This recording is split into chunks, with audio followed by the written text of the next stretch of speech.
Hello, everyone. So let's start.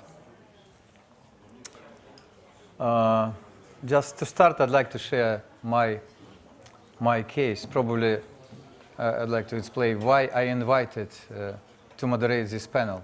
So it was in 1982. So just I came to Kyiv, and my first project was autonomous tractor. So in that time, so I've created, so it was controller. So I used Intel microchips inside. And the cost of my system was like 10 times bigger compared with 10 tractors all together. So it was a great time. So and today we are going to talk about Internet of Things, autonomous stuff for different applications, for agriculture and for others. And so please introduce yourself and in brief talk about your company experience. And then we have two presentations and discussions, okay? So ladies first, I think, yeah. Okay, thank you so much. My name is Nataly Veremeeva. I am the director of Kyiv IT cluster, executive director, and I'm also involved into the project of creation of the export strategy for IT sector in Ukraine. It is initiated by the Ministry of Economy and Trade, supported by the GIZ government fund, and it is done by the International Trade Center. Located in Geneva. It's a daughter company of United Nations and the World Trade Organization. They're helping companies to create strategies, and right now they are helping us to create 9 strategies, out of which 1 is for IT. And so my function is I'm gathering the insights of the whole sector and pass it on to the consultants of the International Trade Center. And as a director of Kyiv IT cluster, my function is to create community, I suppose, to build links. Right now we focus on several directions. First is build international connections and help. We represent mostly small and mid-sized enterprises. We haven't persuaded the big companies to join us yet, but I know that there are successes of Lviv and Kharkiv IT cluster, so we're going to do it too. So, but for now we're representing our interests of our cluster abroad and like build these connections, focus on education, developing right now the grant direction, and also run events with one of our key sponsors, key strategic partners, Platforma, one of the biggest co-working spaces in Kyiv. So that's basically about me. Okay, cool.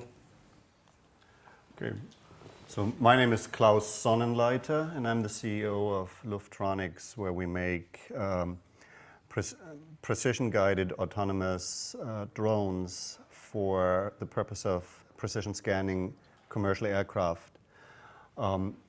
And technically, Luftronix is a US company. We're incorporated in New Jersey, but our R&D lab, where more than 90% of our people work, is actually located in Lviv at Ulica Naukova number 7, which many of you will recognize as the headquarters of Elex, which is no surprise because the technology we're working on was initially sort of an accidental discovery at Elex. And we've decided then to spin it out into its independent company because it has its own dynamics, very much to what Timothy described earlier. It's a product company, not a services company, and we are counting on the value being generated by creating product that is being sold rather than continuous services being offered. So that's mine. I'm serial entrepreneur. The current company that I'm managing and co-founding KindGeek. This is the software development company. We help startups. Before that, we successfully failed several other our own startups. Let's say it was fun, it was interesting, and like after that, this was the reason why we started the software company, because we decided, okay, maybe we are not like the best business guys, but we know technology well, we know how to help people, how to move forward, and and try to prevent our clients, our partners, to step into those faults that we had stepped before. And we're quite successful in that. So we grow like from like 3 guys and 2 tables, 1 computer to 100 people in a year, and continue like changing the company. So why I believe I'm here, because we are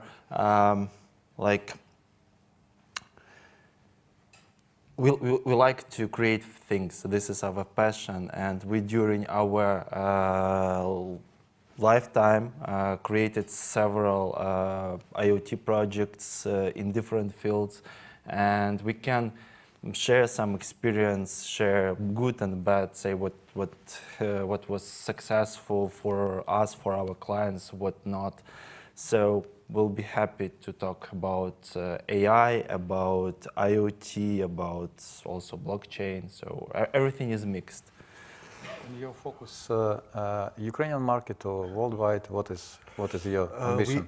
We are working with clients from 22 countries currently. So in total, currently, like subset of from these countries, like this was during like 3.5 years, from Australia to Alaska, and we find out like the key, I would say, things that unite all startups, all innovation departments in big companies like Telefonica and others. This is the values. The values, the social responsibility, the struggle of change, trust, then combining art. We didn't finish our discussion about technology and art during like the break. And this was very, very interesting for us discovery that like behind the all modern technologies, innovation technologies, always you have people who should make things for people. Like, so all this modern stuff, this is for great experience, great life being humans. So. Okay. So let's start with Klaus, with your company. So because it's a very good name, because Lufthansa is my favorite company to fly. So yeah, so it looks like you know exactly who will buy your company in the future, I think. Yeah. So can you tell your story and with your drones and with your technology? Who are your customers in Ukraine or other customers? What is? Yeah, certainly. So I'll start with the customers because that's easiest and the story kind of follows from that. Our customers are the largest airlines in the world, and we are early in our lifetime. So we got started 2 years ago officially, and 2.5. And we are right now just about to roll out our first pilot project with one of the largest airlines in the world. I can't mention the name yet.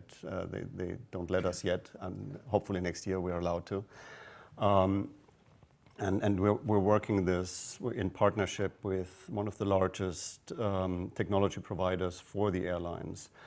And our expectation is that this is a technology that the airlines will adopt pretty rapidly, because we've gotten early indications from discussions with almost all the top airlines. There's only a few missing from our list. And virtually every single one of them has said, this is absolutely something we want to adopt, and we want to know how fast you can roll this out, which is our biggest problem right now, to get it done quickly enough. And it made us realize that we are actually in the market for financing, which we hadn't expected previously to happen that quickly. And so in terms of the story of the company, there's a couple of interesting and circuitous ways of how it got created, how it happened and all. I'll tell you from my personal side, when I got... Oh, all right. Didn't realize this was launching into the presentation. Sorry, yeah. So anyway, so as you can see on screen here, that's my contact information. If you want to contact me afterwards, the easiest way is to remember my last name, because there are not many of us. So I already mentioned most of this. I will keep this a little bit shorter than the official presentation, which is a much larger one, which was done for a different conference. So I'll step through it much more quickly than I normally do. But the main story is we make drones for aircraft inspection. The reason why this is so attractive for the airlines is because there are various different times in the lifetime of an aircraft where it incurs mandatory inspections.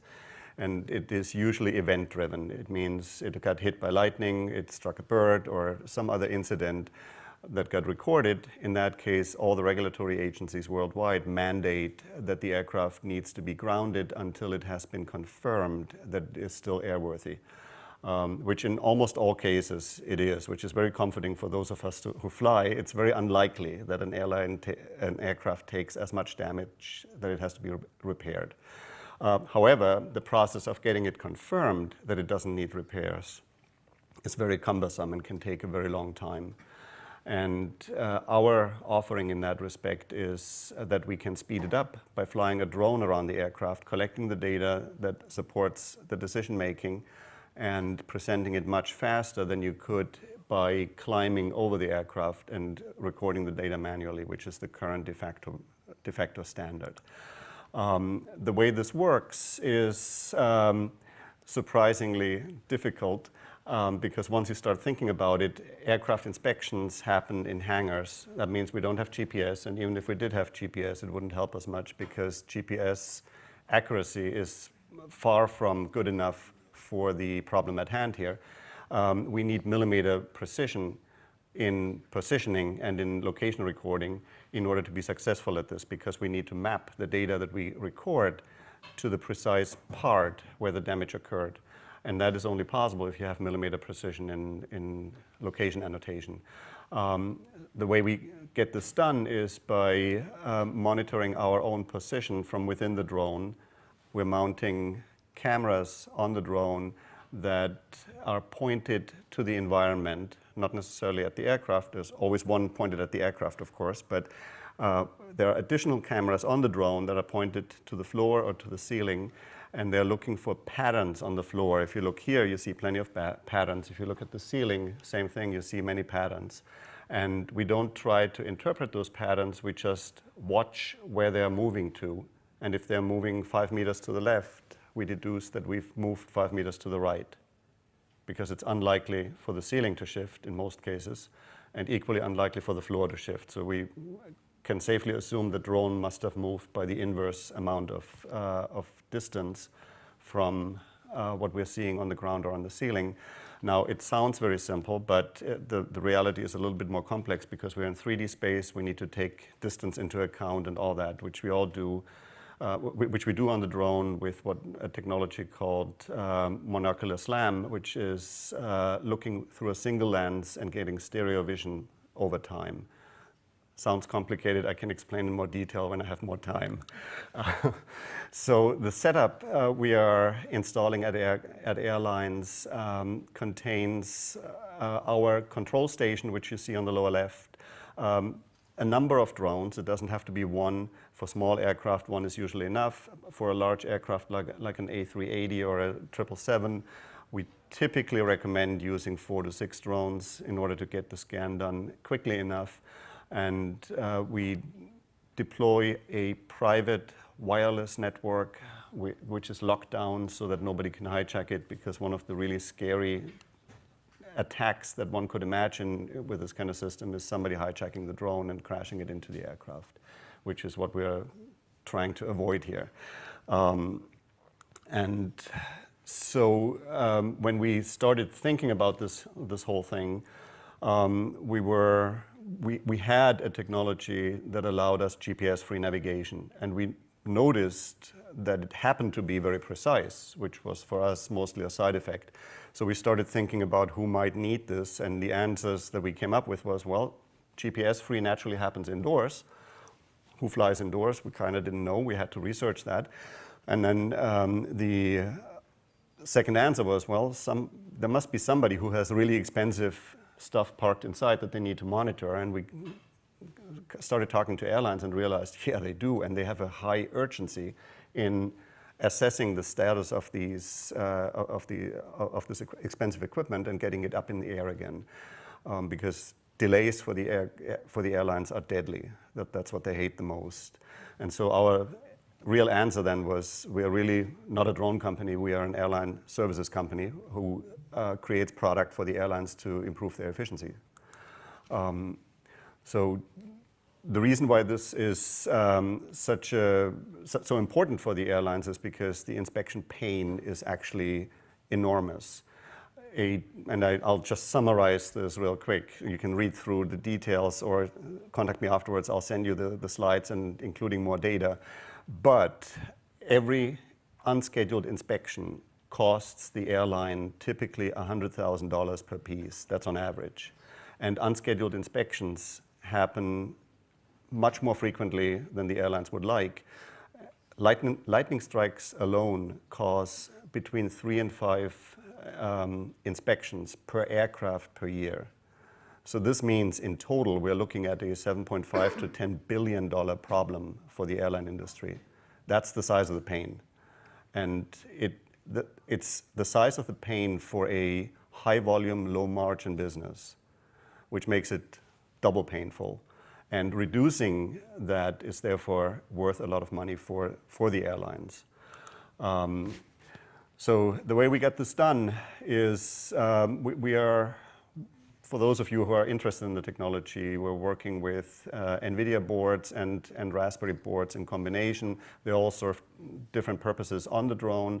The NVIDIA board is used mainly for navigation because we need to make real-time decisions based on quite a lot of data. So we have a need for very fast data processing on board. And since everything needs to be autonomous, we can't rely on outside systems to feed us back navigation decisions. That would be horrendous because this happens within split seconds. So any communication channel going back to the ground station and coming back is unacceptable for us. Everything has to be on the drone.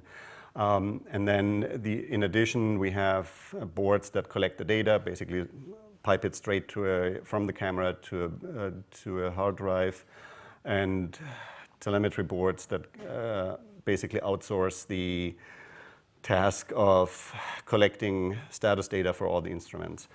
And in addition, then we've got all kinds of sensors that are important once you start flying indoors in a very congested airspace. Anybody who was ever witnessing an aircraft maintenance process knows that this is a very busy time that resembles a Formula One pit stop. Aircraft comes in, people start flooding it with all kinds of equipment. There are cables, there are pipes, there's air conditioning stuff, there are people crawling over the aircraft. So you're not alone when you do this. You've got to be very careful, which is why we need good collision avoidance, which we do with the help of both optical devices and sonars. And we need, again, very precise positioning. At any given time, we need to know exactly where the drone is. And it doesn't mean we need to know, the drone needs to know and needs to record it properly. The flight planning we do with a 3D modeling tool that we've developed, and it takes a low-resolution model of any aircraft as the input. In this case, I think we're looking at a 737 or something, or maybe an Airbus A320, I'm not sure, which we simply import into the planning tool, and then we create point-and-click flight paths around the aircraft that match the inspection type at hand. Those could be different ones. It could be a full inspection. It could be an inspection that is just investigated a certain area of the aircraft. For example, antennas are very frequent problems, which is where you have a simpler inspection. You just fly to the antenna, fly around it, come back. For a full inspection, you need to guarantee coverage of the entire aircraft, which we can guarantee in the simulator. If you fly around the aircraft in the simulator, we track the path of the camera and we record the areas that have been visited so that we can guarantee before we even start the inspection that this flight path has 100% coverage of the fuselage. And then when it gets interesting is with automated defect detection using machine learning tools where you can see in these different artifacts what they look like. Rivets are most important point of interest because that's where the corrosion happens typically first. And then there are certain risk zones for things like lightning strikes, and we have machine learning tools that look at the skin of the aircraft, compare what we know as a good state of the skin versus the artifacts that we find, and we make determinations of what we call points of interest that a qualified inspector then should look at. There is no such thing as making the decision instead of humans fully automated, because regulators will not allow this, at least not anytime soon. There needs to be a wet signature under every inspection report that is signed by a trained expert who is qualified to make the call that this aircraft is allowed to fly. Klaus, and how big is your team? How big? Currently, R&D team. Currently it's 18, all with different experience. There are software people in the mix, there are drone pilots in the mix, people who have built racing drones, your regular hardware people who know how to assemble custom sonars, because the sonars we were using we had to make ourselves. We couldn't find the type of quality sonars on the market that we needed. Same for cameras and similar things. I'm not surprised you found these people in Lviv, because Lviv today is a cluster, IT cluster, and in hardware, software. So, and do you see the possibility to increase the team if it will be necessary? So, do you have a pool of what do you think? What do you think about this? Is the pool of available resources in this field? Yeah, so that's where it gets interesting, because as we mature the company, there are different specialties we need. Some of them we have an easy time finding in Lviv.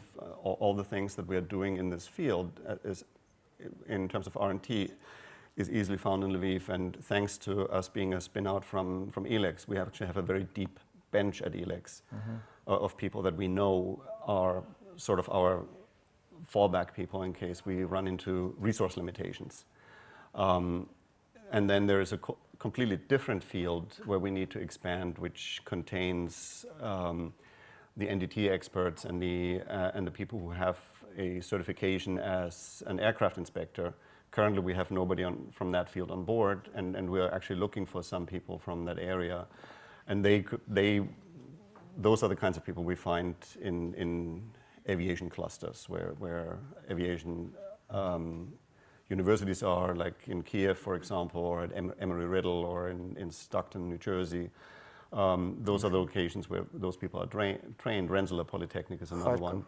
Kharkov as well. Sorry? Kharkiv, right. Yeah. And so those are locations where you find those kinds of people, and they have the expertise that we need in that field, which is slightly different from our core innovation that has a different job profile. Thank you. And another Lviv company, Anton, can you tell your story about, you promised us to share your experience with FAIRA, so please tell. Or do you have a presentation? I have a presentation, but we can. Oh, I can go quickly on with this presentation. I actually dislike all those stuff, but sometimes it's great to visualize. Yeah, so when we was creating this talk and thinking about what the message we wanted to tell, we was thinking how to actually show the opportunity of cooperation between London, between UK and Ukraine, and in different spheres. So if to start from the ground and talk about IoT, then we have pretty big market which is growing year over the year. And even UK government invest a lot into this field. From one side, it's great that governments support the innovation in the IoT. And what is IoT actually? This is not the hype or technology that is very trendy right now. It's a part of our daily life already. Like, this is the fact.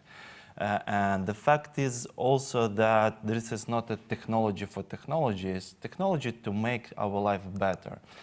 And I've tried to collect several startups, not from the outsourcing, but really startups from Ukraine that creating different great products in IoT field, in wearable devices, so not only trendy, but those who solve real problem. For example, I like a lot company called Blink, because this is the Ukrainian company that create the open source IoT platform that allows you, everybody here, even if you are not the engineer at all, but you want to become a maker, to experiment with Arduino, to experiment with the library and make your small testing project to play with your son or daughter. And they built around them a great global community. Or the first project called Cardiomo, which allows you to monitor your health, heart health, and your parents' heart health condition over the time and make the prediction over the some potential diseases and make the alarm to yourself that, okay, maybe you need to go to the doctor. And a lot of other like startups from here, which is changing the life, like solar gaps. Which is make you possibility to have the small electricity power station over the window. What I'm trying to tell with all those slides that IoT itself right now in every industry. In some industry it's growing bigger because it's a big demand for the sensors, for automation, like what those industries are. Primarily it's agriculture and retail, because in retail you have big supply chain, in agriculture you have big areas to cover with information that you need to collect, analyze, and react. Like some information you can collect with drones, and this is a great field. Some not. Some information you need to put there and to proceed further. And with all these fields, Ukraine can help. Like as I told you, maybe yet we are not like there in the business side that we can bring and build like multi-billion companies, but we really creative, good engineers who can try and transform with UK this world for the better place to live. And just we are a small company for you to understand, and I will quickly show you several cases that changed the countries. For example, Swiss project Place B, who is competitor to the Amazon delivery. We create for them everything from the IoT stuff to the mobile to the decision-making system. Like 2 years ago, when we was like only like hundreds people and pushing this forward, and they're growing. Or Africa, like startupper from the entrepreneur from the field from the San Francisco, which trying to change the Africa producer food production and we create the system to make this more efficient, to make the precise, to bring precise farming to Africa with the very efficient way. Or small project that we was successfully launched and successfully failed in our own lab, like R&D lab. It's not like the internal, like external customer. We was like thinking about the idea, trying to invent sensors, invented sensors, then tested sensors, then convinced that We built great, amazing sensors with almost 100% accuracy. Then we discovered that we need to improve it a lot with another test, but it was also a fun experience, and we hope to launch this soon with better sensors. Energy control system, system of connecting drones, areas of sensors to optimize agriculture, and so like this is just several projects from IoT field that we have able to build from like during 3 years. And only in Lviv you have like 300 companies, or like in Kyiv, like I don't know how much companies in Kyiv. Like we didn't make research yet, but like more than 400, I think. But the problem is that most of the companies that are located elsewhere have their offices, if they are big enough, also in Kyiv. So it's hard to calculate. Yeah, it's hard to calculate. In Kharkiv, 400 companies. So we have a great capacity to really make UK more mature in terms of entrepreneurs' potential, because we can unite it in those things that we are stronger and unite it with those fields where UK citizens are stronger. So this is my intention to build this presentation, was to show this capacity. And this is just only small kind geek and such, from my perspective, change like projects that changing the global world. Thank you, Anton. And what is the main issue on top of your R&D and marketing, sales and business as usual stuff? What is the main issue for you as Ukrainian CEO or entrepreneur? So what is your headache? Headache. Access to finance or some connection with authorities, or what is? It depends what we are talking about. If this question, like you would ask me 4 years ago before starting KindGeek, when I was managing like SaaS startup, then my answer would be like product development, like customer discovery, understanding those fields.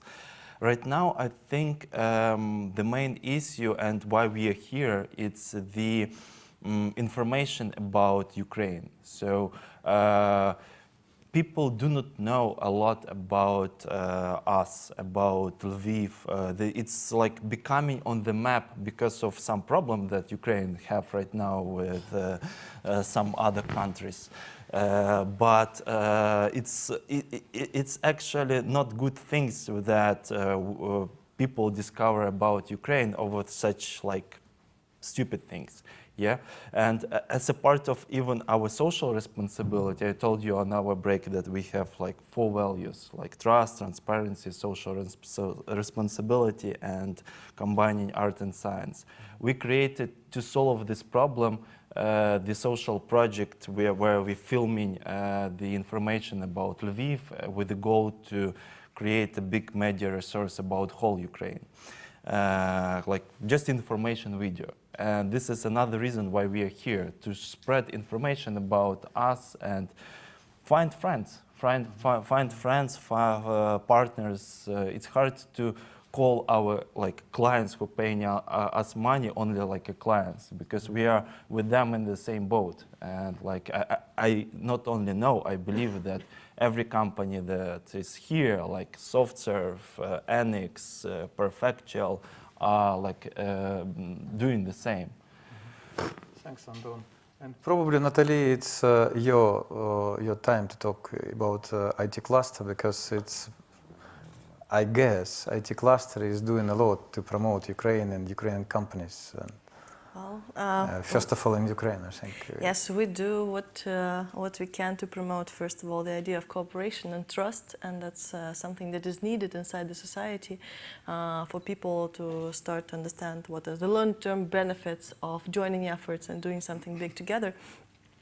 But for now, before I will be speaking about cluster, I would like to make just a general overview about the artificial intelligence. And there were already some questions about what are the exact case studies. So in my presentations, I gathered some insights about these case studies, not only from cluster members, but generally what we currently have. And I don't think that this is extensive because we haven't conducted the research on AI yet, but some initiatives already on the way, so that could be that soon we will have a better picture of it. But let me make a brief overview of what we are currently having on the market. So first of all, about our base, about resources. You were asking me about the numbers. I don't know the numbers of Kyiv. That's the numbers from IT Ukraine, our biggest association. This is 2005. Right now, I think there are much more, so there are almost 2,000 startups, 1,000 IT companies, and 100 R&D or captive centers. So that's pretty much. Of course, it's not UK. In UK, the figures probably would be better, bigger, but this is still a good amount, taking into account that we are third in experts, but still we are 1% of the global IT market. That's like we have some space to grow. Speaking about our capacity, so our education is pretty strong, and we have a lot of universities that prepare IT specialists in different areas. And they already started to launch also AI courses, and I know that Lviv is one of the leading areas in which they launched programs on data science and also on other ones. Okay, then you have more fresh information. So Lviv IT cluster is doing a really good job. It's one of the oldest, and they are really showing the success story. But generally, still, we have very good capacity in terms of research institutes. And as you know, in order to develop artificial intelligence, you need to have good background in mathematics, good research capabilities, and that's something that we historically have. Speaking about how many people do we have, so this is the number. Right now, IT is a Ukrainian success story, so we are experiencing rapid growth in terms of who is like the amount of people that are entering the market, the IT. These are more figures. Probably you also know that we're #1 global sourcing association named Ukraine as a leading location. We're doing pretty well with international clients, just to visualize some things that already were being said today. And now getting back to AI, in 2015, that's already, you can see that the key thing was the data management. The data management is the starting area of artificial intelligence, and you can see that a lot of companies were already interested in it back then. So it's growing right now, and more and more companies are interested, and there are certain types of companies, yes? So we have product companies or startups, we have service companies that are doing AI, we have events that are being run inside the ecosystem to strengthen and to share the knowledge. And we have the strategies. So speaking about the case studies, so Ring was named 2 or 3 times already, $1 billion. It's difficult to say if it is a Ukrainian startup or not. According to the UVCA definition of a Ukrainian startup, it's not only the company that is registered in Ukraine, but that has Ukrainian co-founders and maybe will be registered elsewhere, because I don't know if you know it, most of you probably do, that because of some nuances, right now it's difficult for startups to attract investment in Ukraine. That's why they're registering elsewhere. And I don't know if we can say that RIN is a Ukrainian company or not. It used to be, and it still has a R&D office in Kyiv of 400 plus people that are doing AI. Is probably the right term. Yeah, Ukrainian heritage. I hope that the strategies that we are going to develop will provide startups the choice whether they want to stay in the country or be registered abroad.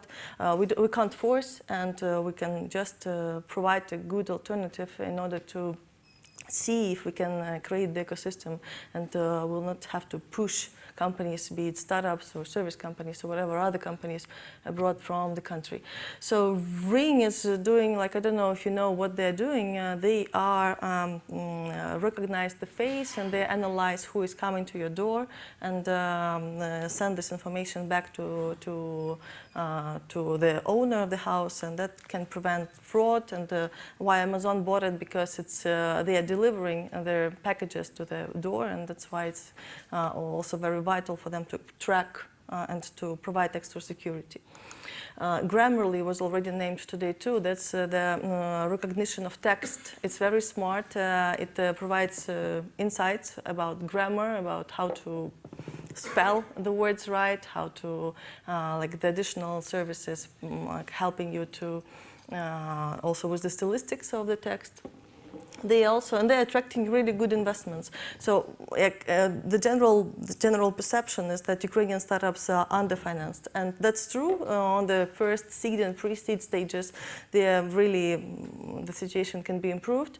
But when the company already has proved the concept, then being registered abroad, they attract this growth capital, and well, we have some loud success stories. That robot also attracted very good amount of investment, and you can read the description. I will not go into too much details about each of the cases, just to want to show you the picture so that you also see it visual. BitFury, 30 million. It's one of the, like, these are the loud success stories of Ukraine. Some of the companies attracted more, some of the companies attracted less, but these are the examples of real innovations that were generated by Ukrainians. GitLab, this is our loud recent story. They attracted 20 million recently, but that actually made them a unicorn.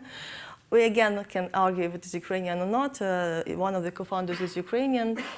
Some of their research and development is also done in Ukraine. And well, some of our opinion leaders are saying that we're having the first unicorn. Well, it's arguable. We hope to get more so that it will be the sure story. But still, we want to congratulate GitLab with this achievement. Are you sure with numbers? 1 billion? Not 20 millions they attract. They had a recent much larger round. Yeah, that's like to the. Well, this is the information that was provided me with the data science community, and well, that's their information. I need to recheck with them, but I suppose they are pretty good with numbers. Maybe that's the recent one. Before they attracted more, because otherwise they wouldn't become a unicorn. It's pretty more than 20 million. But I think with this number they actually reached this point. So that was the most recent investment. Speaking about, like, so we have service companies, or we have startups, and we have product companies. We have service companies that are also doing a great job. Like bigger companies that are doing service development already shared their insights. I just wanted to tell you that there are also in the market, for example, it's in my cluster, there are companies that are also doing AI, and with the mid-sized and small companies, they usually tend to focus on some technologies. And generally, like there was today the discussion about outsourcing, should we go there, shall we not go there? I think that we should leave the companies the choice what they want to do, you know, how they want to earn their money. And I don't think that it's shameful to do something for the other company, because that's basically just, you know, you're just ordered something and you do it. When we want to build a building, we don't have to do it ourselves. We order builders and they're building the house for us. And which quality of builders we are choosing, and that's actually the question. And if they are good builders, we are satisfied. That's the same also with software development. If you building a software product is just another service that is being provided to those who have ideas.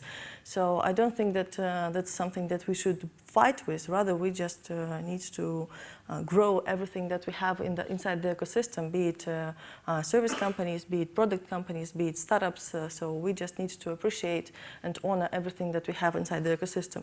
So this particular company, for example, Provision, it's inside our cluster, and they developed they are specializing in computer vision, and they are counting, for example, sheep by drones. So the drones are flying and they're recognizing the objects on the field, so it's easy for them to calculate the number of sheep on this field. And this is one of my favorite projects because I like this idea that you can so easily calculate such objects. Another one, for example, it's also this company is working on identifying the numbers that is good for the roads and for the video tracking this road system, the road cameras. Then you can also just recognize faces. And this is a funny picture, but that's something that they're working on, and that's pretty amazing that you can actually get a streaming and online from the database of, for example, terrorists. You can identify if there is this terrorist inside the crowd. So that's actually why these applications are so interesting for this purpose. Also, fraud prevention. They can identify the number, which cards were used inside the play and which are not. In casinos, that's probably will save them some money. That's also, this is again a variant of artificial intelligence, because artificial intelligence can be different, and object recognition and speech recognition, text recognition, face recognition is also variants of the artificial intelligence. Another example, data science and machine learning. We have another company also inside the cluster, and like my function is also to promote and to say that there are also good examples of companies that are probably not that good in marketing, yeah, but still can do good job. So App Solutions, they are doing this analytical services, so they are working with data, they are doing machine learning, also working with geolocation and some other big data analysis, and their owner is having a PhD in mathematics, so he is really passionate about data science. So what they did, for example, is for the ad tech, they did ad fraud prevention and detection via machine learning, so they're analyzing the transactions and make a warning when something wrong is happening. They also did the diagnosis and treatment recommendation system for healthcare. As far as I remember, what they were telling me is that they had a camera and they diagnosed skin, and they based on the data and this machine learning and neural networks, they can say with high probability if you're going to have skin cancer or not. So it's this type of algorithms, and they are also learning over time. So that's basically what smaller companies are also doing. It's not only big companies who are doing the artificial intelligence, but it's the global, it's also national trend, and a lot of small, medium-sized companies are also looking into this direction. Speaking about the ecosystem in general, we already have events inside our ecosystem that promote the artificial intelligence. This weekend we will have Ukraine, and that's the 5th conference, and I know that there are some very knowledgeable people coming. I'm planning also to meet with the CEO of Augmented Pixels. They developed a program of developing the artificial intelligence of regions and what they want from universities and from clusters and from other institutions in terms of AI, and we're going to discuss it in more details with him.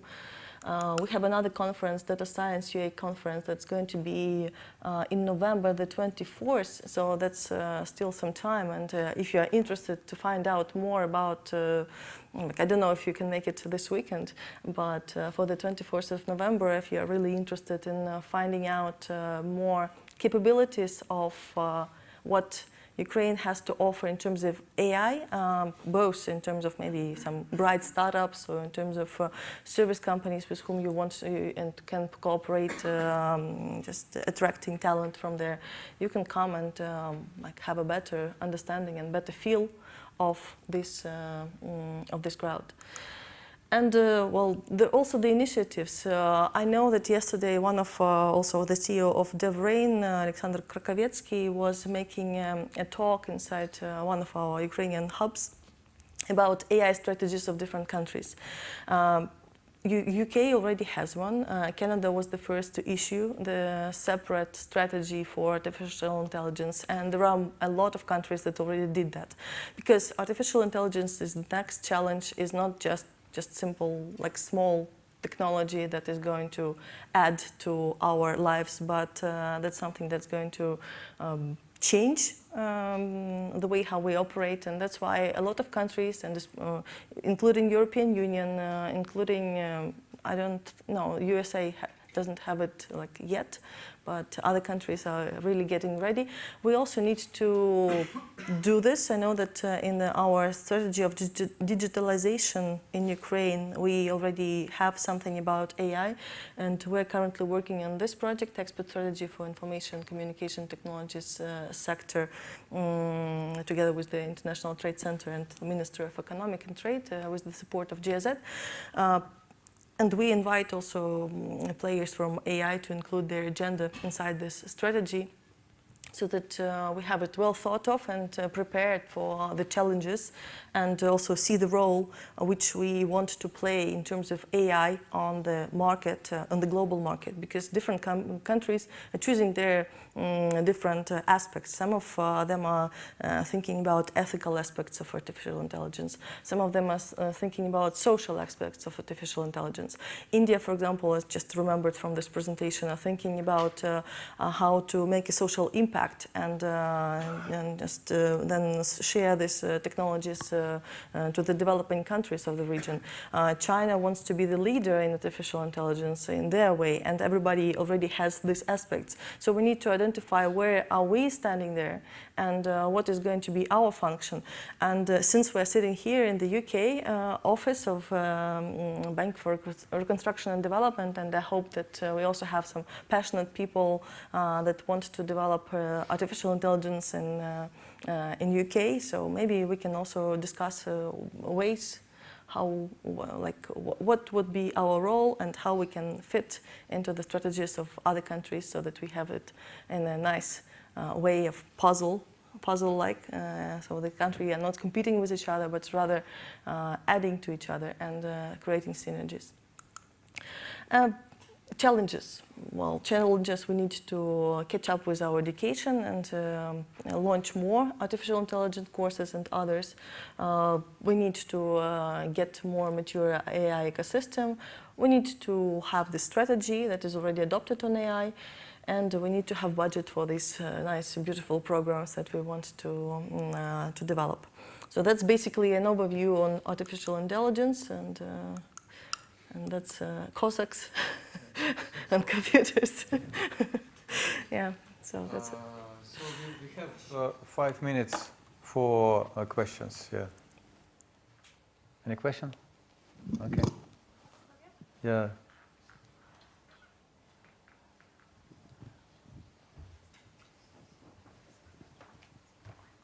So I think you're going to receive the prize from the organizers. Thank you very much. Thank you. Well, thank you for the comment. Hi everyone.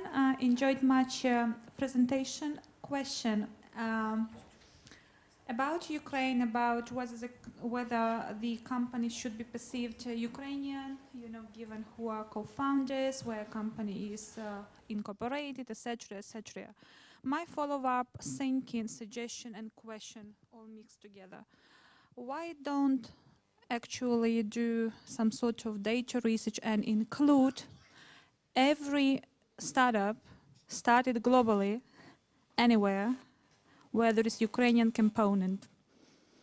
And that component can be geography, jurisdiction, can be co-founder, one or more. Just, you know, develop sort of promotion through facts. Because it's a fact, a lot of our guys with fantastic engineering experience, background, emigrate to Silicon Valley, to Berlin potentially, you know, I don't follow, but I would assume. People spread everywhere, you know, include everyone and see what happens in terms of marketing. I think it's all plus, it's all positive, it's all needed. UVC, United Venture Capital Association, actually did some sort of research like that. They know the number of startups that have Ukrainian co-founders, so we have these numbers. But if you are speaking about just Ukrainian, like finding everybody, it's like kind of complicated, like the genealogical tree, you know, like DNA test, you know, maybe. Don't think what to include. Okay, we have this, some of these numbers already. United Venture Association have the deal books. They're publishing it every year. They include their startups, and they have this definition of a startup. That startup, what do we call a Ukrainian startup? And there is a slide. If you want to, I can send it to you. So most of the Ukrainian startups are called the startups that were registered elsewhere, have Ukrainian founders or co-founders, or some of them have Ukrainian team, or whatever else, you know, different. It's a very, very blurred notion, also because Ukrainian startups don't like to say that they're Ukrainian, because of, evidently, we need to improve on PR of our country first. WhatsApp. I'm thinking today all day. Is WhatsApp Ukrainian? Disputable question. I have some to add on that, because the question is actually going into sort of an emotional direction that Timofey also touched on earlier in his talk, and there's no reason to get overly analytical about it and analyze to death how much percentage of Ukrainian IP went into any given startup. It's more important, I think, to get over the notion that having Ukrainian heritage in a product is somehow something bad. It's not. Be bold about it. That's actually advice that is valid for anybody who works in Ukraine. Stand by it. Of course you're from Ukraine. Why not? And say it out loud. Tell people about it. The first time we did this with Luftronix, people were kind of astonished. They said, "Well, really? It comes from Ukraine?" And we said, "Yeah, just like Antonov. They built the biggest airplanes in the world. Did you not know this?" Oh. Right? Say stuff like that. I think that it will happen vice versa. So first, we build on the notion of IT and Ukraine and just make it a strong brand. And then there will be more and more people who will want to join it. So there will be popping up here and there people saying, "Hey, I'm also a Ukrainian startup," you know. So we just don't chase them and say, "Yes, you are Ukrainian startup." So this is just different, you know. Like they are doing it out of their own free will. And I think that this is like really a whole complex thing, you know. So first, we create good business environment, and more startups become really Ukrainian. They don't have to go elsewhere to register and attract investment. They will stay inside the country. And then since the brand will become bigger and more people will get prouder and really start to appreciate of what we are doing, more and more we will have a better picture of it. Okay, cool. And yes, Roman, please. Good afternoon, everyone. My name is Roman. I'm from ICU Ventures. I can see Evgeni, sorry. I have a question. I don't know, it would be up to Evgeni to moderate, to who to direct, but because every one of the speakers was speaking a little bit of Internet of Things and things that actually are produced. And many startups that we consider Ukrainian or non-Ukrainian, or those that exited, by the way, commenting on that, can't withhold. We've had a different discussion in one of the panels in a conference and about what is Ukrainian, and one of the startups came up to me and said, "Why are you guys talking about this? I mean, it is as much Ukrainian as how much value it brought to Ukraine. That's it." And the rest is kind of lyrics. So talking about Internet of Things, we know Ukraine has a big heritage of producing things. You mentioned Antonov. There are many, many examples. There is engineering background, which haven't so far been, luckily, all of it kind of lost or forgotten. And many of the startups that are having either R&D or soft type of development in Ukraine, they still produce in China or elsewhere. And how do we bring them back from a production point of view? And this is, I don't know, it's probably a subject for a separate discussion, but just shortly, your views, you know, especially given the trade wars now in the world between China and US, and that, you know, tariffs growing up, can we think of some kind of innovation hubs, centers, where the startups, at least those that consider themselves Ukrainian, to start producing things in Ukraine or elements of it? And what do we have to do to promote that? Probably you're, you know, the youngest. So the answer is for that question really easy and complicated in both sides.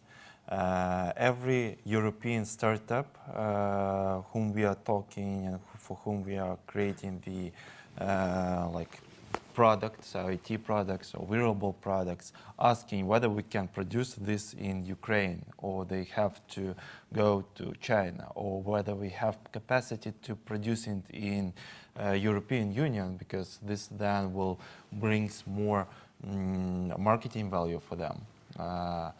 And right now, currently, our answer is no. We cannot make all like full production. We can make some POCs, we can make MVPs, some part of the project. But you see, the expertise in Ukraine in manufacturing and production, like creating factories, not here.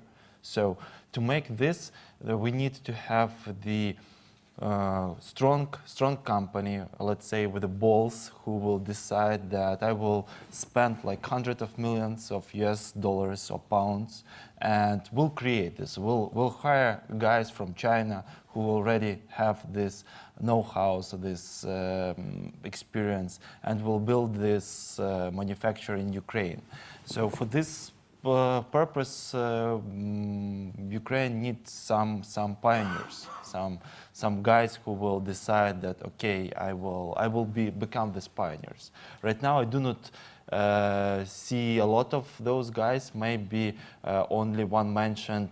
This is the Delfasto, who want to produce their electro bikes, who the product that like can.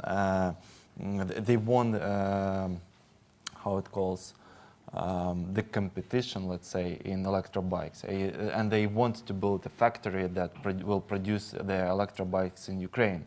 But still, they are producing them right now in China. But I hope the founder have those willpower to make it happen in Ukraine. So we need to have this willpower. Okay. I can add some to that. Yeah, actually, we already saw it. So I'm trying to, you know, to be, you know. Okay. I'll keep it short. Yeah, sorry. We've just gone through this exercise through this decision process, and the answer is not a simple one, because we would love to make everything in Ukraine. We really tried. But the reality is we are in a space that contains a lot of complex components that are, in some countries, subject to not so much export control, but subject to a lot of paperwork. So bringing them into Ukraine and then back out of Ukraine turned out to be a huge bureaucratic nightmare. So we ended up then saying, fine, what's the easiest solution we can do? We want to be made in Europe. We go across the border to Poland. We can drive there. That's easy. Done. If we wanted to change that, and we'd still love to, the solution is not so much money. We can absorb the money, we can absorb the tariffs. The solution is cut the paperwork, get rid of contradicting rules, streamline the process. It's a government thing, and with 18 people, we cannot afford to lobby for that. But we really hope somebody will, because we really would like to make things right there in Lviv where we live. Do you have the numbers of this, like, list of the documents that prevent you? I don't. I personally don't, but I will contact you. I can point you to the two people who have the list, and they both were inundated in paper, and they said, "Forget it." Okay. So, thanks so much, dear colleagues, and okay, Nataly. Just very short comment. There are strategies also on MRO, and also on the facilitating this, just removing these export barriers. And I know that there are people who are working on creating this and also just identifying these barriers and removing them. So if you have a possibility, just I will give you the contacts of those team leads that are gathering this information. And I think that could be valuable because, okay, we can speak about this here, but we need to speak about this in the legal documents, yes, so that they can be removed, because Yes, evidently we all want better trade. Yep. Okay, thanks so much.